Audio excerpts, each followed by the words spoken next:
Dawn breaks over the shattered town of Carentan.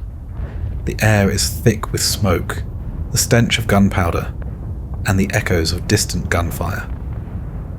American paratroopers, battered and exhausted from days of brutal combat, dig in for what they fear will be their last stand. And then, the ground trembles. The low rumble of German tanks fills the air. The 101st Airborne is outnumbered, outgunned, and completely alone. Carentan must not fall. And in the next 24 hours, the fate of the Normandy invasion will be decided. Welcome to ASMR War History. Tonight, we bring you the gripping story of the Battle of Carentan, a fight where American paratroopers faced overwhelming odds to hold the key to Normandy. So lay back, relax, and let history unfold. But before we begin, please like this video and subscribe for more immersive historical storytelling. If there's a battle you'd like me to cover, leave a comment below. Alright, let's begin. On June 6th, 1944, the world held its breath as Operation Overlord commenced, the largest amphibious invasion in history. Under the cover of darkness, the 101st Airborne Division parachuted behind Utah Beach, their mission clear: prevent German reinforcements from counter-attacking the flank of the US 7th Corps, which was pushing inland toward Cherbourg, a critical port for sustaining the invasion. As paratroopers scattered across the countryside, glider troops landed over the next 2 days, reinforcing the airborne assault. But securing Normandy would require more than just gaining a foothold. It meant uniting the divided American forces. The original D-Day plan called for an immediate link-up between the Utah and Omaha beachheads, forming a continuous front for the US First Army. But Omaha Beach, bloodied by relentless German resistance, had become a killing field. The planned connection between the two beachheads remained unfulfilled. Even more alarming, Allied intelligence warned that German forces were preparing a counterattack to split the American front, a move that could cripple the invasion. General Bernard Montgomery, commanding US First Army and British Second Army, ordered the Americans to make the link-up their highest priority. Supreme Allied Commander Dwight D. Eisenhower, though not yet in direct tactical command, fully supported the decision, knowing that securing the American positions was vital before the Germans could launch a coordinated assault. Lieutenant General Omar Bradley, the senior US ground commander, swiftly adjusted the invasion strategy. Instead of prioritizing the drive toward Cherbourg, the Americans would first focus on merging their beachheads. To do so, they needed to take one key objective: Carentan. Carentan was the linchpin. Capturing it would secure the vital road network connecting Utah and Omaha beaches, preventing the Germans from launching a counteroffensive that could divide the US forces. The mission fell to the 101st Airborne Division, the only unit positioned to strike before German reinforcements arrived. And so the order was given. The Screaming Eagles would fight their way into Carentan, secure the town, and ensure the survival of the Normandy invasion. Carentan was a small port city. Nestled in the Douve River Valley at the base of the Carentan Peninsula, the city had a population of approximately 4,000 civilians before the war. Its strategic importance lay in its role as a major transportation hub, where 4 highways and a railroad converged, linking Cherbourg to the northwest, Bayeux and Caen to the east, Saint-Lô to the southeast, and Coutances to the southwest. For the Allies, capturing Carentan meant securing the link between Utah and Omaha beaches, preventing German reinforcements from splitting the American beachheads and launching a counterattack. For the Germans, holding Carentan was essential to delaying the American advance and protecting their remaining strongholds in the Carentan Peninsula. But taking the city would not be easy.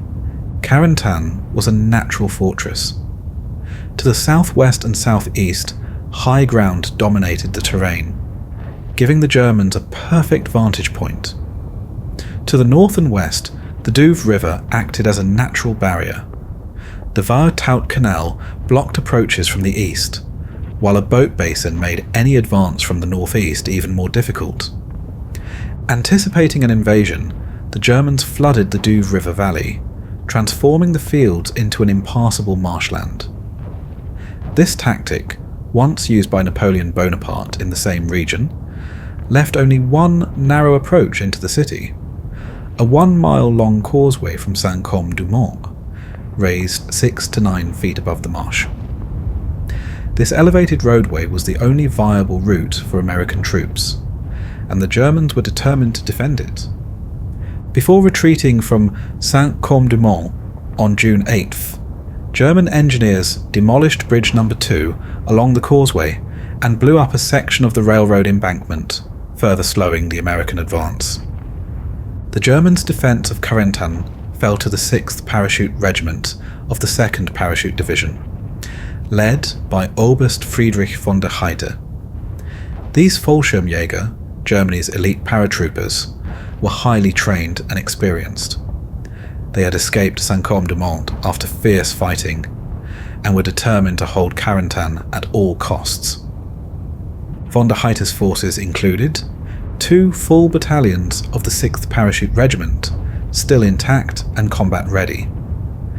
Survivors from Grenadier Regiment 1058 of the 91st Air Landing Division, which had been severely depleted in previous battles and were no longer an effective fighting force. Reinforcements from Grenadier Regiment 914 of the 352nd Infantry Division, sent after their defeat at Isigny on June 9th. Field Marshal Erwin Rommel, commander of Army Group B, issued a clear order to von der Heydte: defend Carentan to the last man. But von der Heydte's men were isolated and reinforcements were slow to arrive. The 17th SS Panzergrenadier Division, stationed far to the south in Towers, was ordered north to reinforce Carentan. However, these SS troops lacked tanks and transport, making movement difficult. Their advance was further delayed by Allied air attacks, which destroyed bridges over the Loire River and disrupted rail movements. By the time the 38th Panzergrenadier Regiment of the 17th SS Division reached Saint-Lô on June 10th, the battle for Carentan would already be underway. As for the Allies, the 101st Airborne Division was regrouping after its chaotic D-Day drop. Many paratroopers had landed miles from their objectives, with some killed or captured before even reaching combat. Some never even touched the ground, as they were caught in trees for the Germans to easily pick off. The division had already suffered heavy losses in the fight for Saint-Côme-du-Mont, but remained determined to press forward. But by June 9th, the 101st Airborne had consolidated its forces, reinforced by the 327th Glider Infantry Regiment, which had landed at Utah Beach on June 7th. They would work together to take Carentan. Supporting them was the 2nd Armoured Division, attached to US 5th Corps. Their Combat Command A, consisting of M4 Sherman tanks from the 66th Armoured Regiment, mechanised infantry from the 41st Armoured Infantry Regiment. These forces had pushed inland from Omaha Beach, securing Isigny and preparing to support the assault on Carentan. The Screaming Eagles of the 101st were about to take the fight into the heart of Carentan, and the German defenders were ready to meet them with everything they had. The battle for Carentan was about to begin. Reconnaissance patrols and aerial surveillance suggested that Carentan was lightly defended, prompting the Americans to devise a double envelopment strategy. The 502nd Parachute Infantry Regiment would assault from the right, forcing the bridges and securing hill 30 southwest of the town to block German withdrawal. Meanwhile, the 327th Glider Infantry Regiment would cross the Douve at Brévent, swing around 3 miles to the east, and approach Carentan from the west along the Isigny road. The assault was set to begin shortly after midnight on June 10th. As the 502nd Parachute Infantry Regiment advanced, its 3rd Battalion, under Lieutenant Colonel Robert G. Cole, encountered immediate obstacles. Bridge number 2 over the Douve River remained destroyed, and Army engineers attempting repairs were pinned down by German artillery fire, including an 88mm gun. Cole ordered a reconnaissance patrol, led by 1st Lieutenant Ralph B. Gehorf, to cross the river in a small boat. The patrol advanced as far as Bridge number 4, only to find it blocked by a Belgian gate, an iron barricade that only allowed one soldier to squeeze through at a time. Suddenly, German flares lit up the battlefield, exposing the patrol to machine gun and mortar fire. With heavy casualties, the patrol retreated by 5:30 a.m., forcing the Americans to postpone their attack. Meanwhile, the 327th Glider Infantry Regiment successfully crossed the Douve River during the early morning hours of June 10th. One battalion suffered casualties from friendly fire when American mortars mistakenly targeted them during the crossing. Some units used rubber boats, while others waded through the river. By dawn, the 327th pushed southward toward Katz, battling German resistance along the Isigny Highway. The 3rd Battalion, 401st Glider Infantry Regiment, joined the offensive but suffered heavy losses as it neared Carentan. At 1:45 a.m, the 1st Battalion of the 327th Glider Infantry Regiment crossed the Douve via footbridges. By 6 a.m, the entire regiment had secured Brevance, advancing south and west under covering artillery fire. However, by 6 p.m, as they reached the Vieux-Tout Canal, east of Carentan, German resistance stiffened. The paratroopers fought bitterly to secure the east bank, but heavy machine gun and mortar fire stalled their advance. At noon on June 10th, the 3rd Battalion, 502nd Parachute Infantry Regiment, returned to the Douve Causeway. With Bridge number 2 still unrepaired, the paratroopers improvised a footbridge using engineer materials and launched an assault at 1 p.m. Advancing single file, crawling and crouching, they pushed toward Bridge number 4. The Germans responded with artillery, mortar, and machine gun fire, inflicting heavy casualties. By nightfall, the paratroopers held their positions, but at a terrible cost. Just before midnight, German Stuka dive bombers strafed the causeway, killing 30 men and wiping out an entire company. By the time the battle ended, the 3rd Battalion of the 502nd Parachute Infantry Regiment had suffered 67% casualties, earning the Carentan Causeway the nickname Purple Heart Lane. At dawn on June 11th, the 502nd Parachute Infantry Regiment resumed its attack. Under the cover of artillery fire, Company H advanced cautiously through the opening in the Belgian gate without immediate casualties.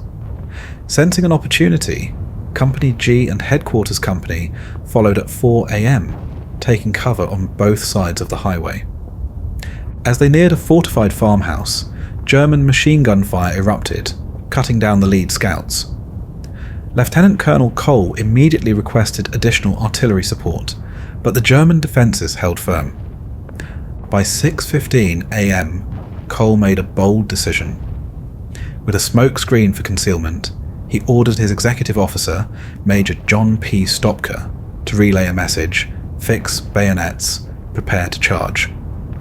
The signal came in the form of a whistle blast. Cole led the charge himself, charging across the open field toward the German positions. At first, only 20 paratroopers followed, but Major Stopka rallied 50 more. As the rest of the battalion saw the charge in motion, more men joined in, overwhelming the German defenders in vicious close-quarters combat. The fight was brutal. Bayonets, grenades, and rifle butts replaced gunfire. For his heroic leadership, Lieutenant Colonel Robert G. Cole was awarded the Medal of Honor. By midday, the 3rd Battalion, 502nd Parachute Infantry Regiment, had secured defensive positions. Reinforcements from the 1st Battalion of the 502nd Parachute Infantry Regiment attempted to continue the advance, but heavy mortar fire prevented them from making significant gains. A brief truce at noon allowed both sides to recover their dead and wounded, but it also gave the Germans time to resupply and reinforce their positions. By 6:30 p.m, the Germans launched a final counterattack, pushing the paratroopers back to their last hedgerow before the Douve. But then, the tide turned. In a desperate move, Cole's artillery officer managed to overcome radio jamming and called in a devastating artillery barrage from 7th Corps Artillery. The 5-minute bombardment was so intense that it even killed some American troops, but it shattered the German attack, forcing a full retreat.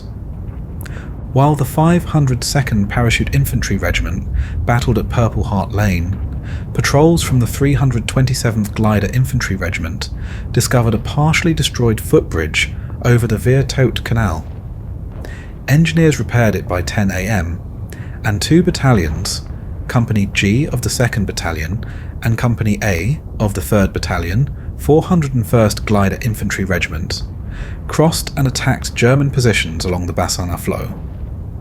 However, just like the 502nd, they were stopped by German machine gun and mortar fire. Realizing Carentan could not be held, the German Fallschirmjäger defenders withdrew under the cover of darkness. A Luftwaffe parachute resupply drop, intended to rearm the defenders, landed 7 miles southwest of the city. Too late to help.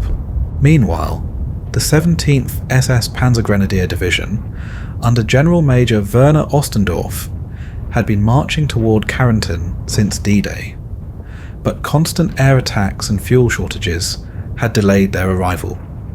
By nightfall on June 11th, only a few elements of the 17th SS Division had reached their assembly areas.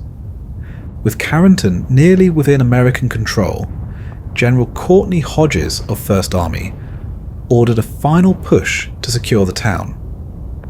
To coordinate the attack, he assembled a task force under General Anthony McAuliffe. The mission to seize Hill 30, which had originally been assigned to the 502nd Parachute Infantry Regiment, was now given to the 506th Parachute Infantry Regiment. Meanwhile, the 501st Parachute Infantry Regiment, which had been holding defensive positions, was redirected to swing behind the 327th Glider Infantry Regiment and approach Hill 30 from the east. To cover these movements, the American artillery unleashed a relentless bombardment throughout the night of June 11th. Naval gunfire, heavy corps artillery, 4.2-inch mortars, and tank destroyers supporting the 327th Glider Infantry Regiment along the Eastern Canal pounded German defences inside the city, preparing the way for the assault. Under the cover of darkness, 2 battalions of the 506th Parachute Infantry Regiment advanced down the Carentan Causeway and passed through the 2nd Battalion of the 502nd Parachute Infantry Regiment around 2 a.m. on June 12th. The paratroopers moved cross-country, navigating the open fields under the ever-present threat of German machine gun fire, before reaching Hill 30, a small but strategically vital village known as La Billonnerie, by 5 a.m. The 1st Battalion of the 506th Parachute Infantry Regiment quickly set up defensive positions along the highway, preparing to hold against possible German counterattacks. Meanwhile, the 2nd Battalion received orders to push northward into Carentan itself. At the same time, under the cover of darkness, the 501st Parachute Infantry Regiment had moved into position behind the 327th Glider Infantry Regiment. By 6:30 a.m, after successfully crossing the canal, they linked up with forces at Hill 30, completing their manoeuvre. By 6 a.m, American forces launched their final assault on Carentan. The 1st Battalion, 401st Glider Infantry Regiment, attacked from the north, while the 2nd Battalion, 506th Parachute Infantry Regiment, pushed in from the south. German rearguard units, made up of Fallschirmjäger paratroopers, attempted to slow the advance with machine gun fire, but their resistance was light. The 2nd Battalion of the 506th Parachute Infantry Regiment, however, faced an additional challenge: sporadic artillery shelling from the south of Carentan. Despite this, both American units pressed forward, swiftly eliminating German positions in fierce close-quarters combat. By 7:30 a.m, American paratroopers met in the centre of town, linking up after securing the railway station and surrounding streets. The city had finally fallen into American hands. As the 101st Airborne Division secured Carentan, not all of its units had an easy time. The 1st Battalion of the 506th Parachute Infantry Regiment, advancing south of town, suddenly ran into heavy German resistance. Unbeknownst to the commanders, Colonel Robert Sink's command post had advanced too far into enemy territory during the night, leaving it surrounded by German forces. Pinned down by enemy machine guns and mortar fire, Sink's men held their ground as American reinforcements fought their way toward them. After an intense firefight, paratroopers from the 1st Battalion broke through the German positions, rescuing their trapped command and re-establishing control of the area. By the afternoon of June 12th, American forces attempted to push southwest, hoping to solidify their hold on Carentan and eliminate any remaining German threats. The 506th and 501st Parachute Infantry Regiments advanced 1 mile beyond the city, but their momentum was abruptly halted. Awaiting them was a new wave of German reinforcements.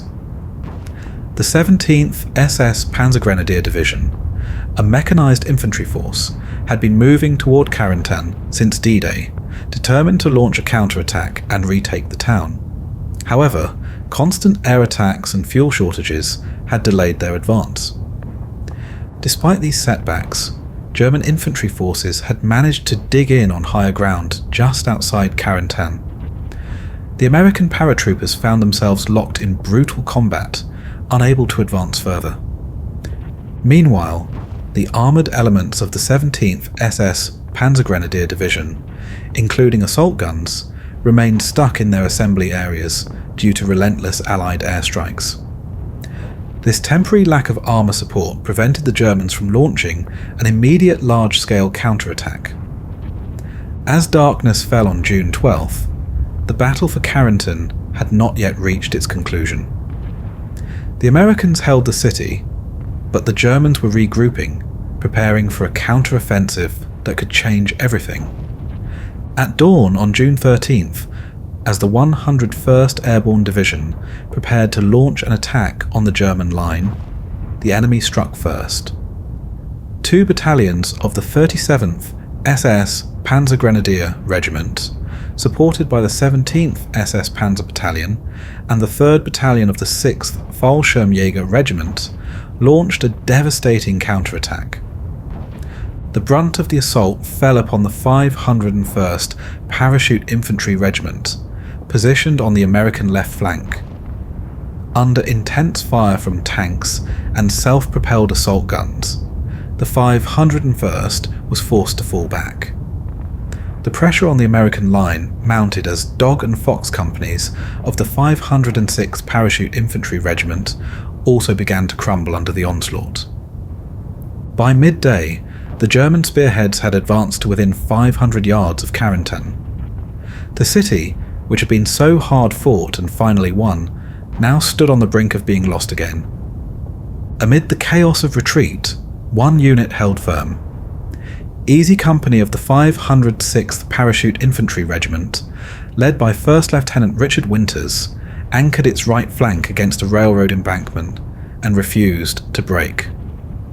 Reinforcements soon arrived. The 2nd Battalion of the 502nd Parachute Infantry Regiment took position on Easy Company's right flank, helping to slow the German advance. But it was not enough. The Americans needed armour, and fast. Recognising the dire threat posed by the German counterattack, Lieutenant General Omar Bradley responded swiftly. Thanks to ultra-intelligence warnings, he realised the sheer scale of the enemy's assault and diverted Combat Command A of the 2nd Armoured Division, commanded by Brigadier General Maurice Rose, to Carentan. By 10:30 am, the American armour was en route. At 2 p.m, Combat Command A launched its own attack, supported by the self-propelled howitzers of the 14th Armoured Field Artillery Battalion. The full weight of American mechanised firepower bore down on the advancing SS troops.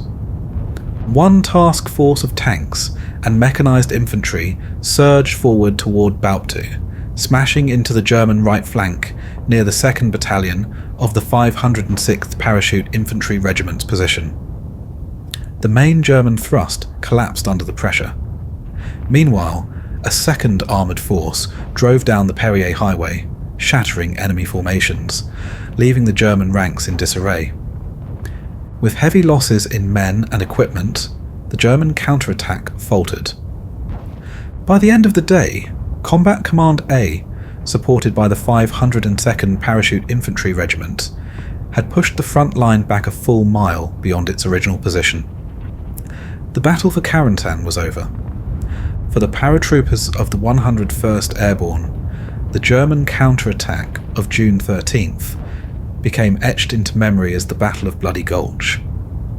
It had been a desperate fight, one where paratroopers held their ground against overwhelming odds, buying just enough time for American armour to tip the balance. The fields outside Carentan were littered with the wreckage of war, destroyed German tanks, shattered American positions, and the bodies of fallen soldiers. Carentan remained in American hands, and with it, the bridgehead linking Utah and Omaha Beach was secured. The Carentan Peninsula was now vulnerable, and the drive toward Cherbourg could begin in earnest. Thank you for listening. If you enjoyed tonight's video, please make sure to like the video and subscribe to the channel for more ASMR war history. If there's a battle you would like covered, please leave it in the comments below. Until next time, sleep well, my friends.